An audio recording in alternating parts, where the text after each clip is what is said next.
Hello, I'm Samuel in Paris. The September 11th attacks stunned the United States. The media were one of the many entities that took a hit. Reporter Robbie Weaver from Germantown High School in Germantown, Tennessee, looks at how that day affected the world of journalism. It was pretty common 10 years ago. If you remember, right after September 11th, 2001, everyone had the flag lapel. But not everyone. KOMU news director Stacy Woelfel would not allow his anchors to wear a flag pin on air. I was a young journalist, and I thought, okay, Stacy's a smart guy. He's thought about this more than me, so I'm sure he has his reasons. But I thought he's going to get himself fired over this.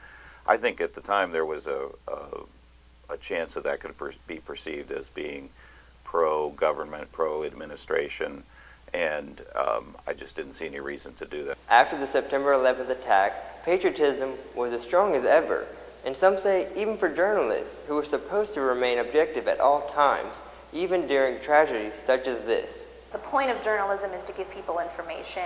Caroline Dohak McCrary is a lifestyles editor at the Columbia Daily Tribune, and she feels that it became hard to tell the story without becoming emotionally attached. You can't absolutely be unbiased and you can't absolutely be objective, but the point is to give people enough information that is factual and maybe multifaceted as you can. But how did you stay unbiased when you saw the attacks? Once you hit work mode, I think you kind of go on autopilot, but there were certainly moments during the newscast and all throughout the next several days where you just thought, how in the world has this happened? And it was just, emotional. So much so that Bailey says she was shocked and in awe on 9/11 and says tears came to her eyes. And then I thought, I got to get to work. And so that's where I headed. It probably made it a little bit harder because there was a upswell of emotion in the public. Yet Woelfel says his directions for reporters remain the same today.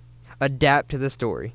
Because he says telling the story takes priority over emotions. Someone who's killed in a car accident that's just as sad a story as a single person who was killed in the World Trade Center. He says you have to do your job because that's your job.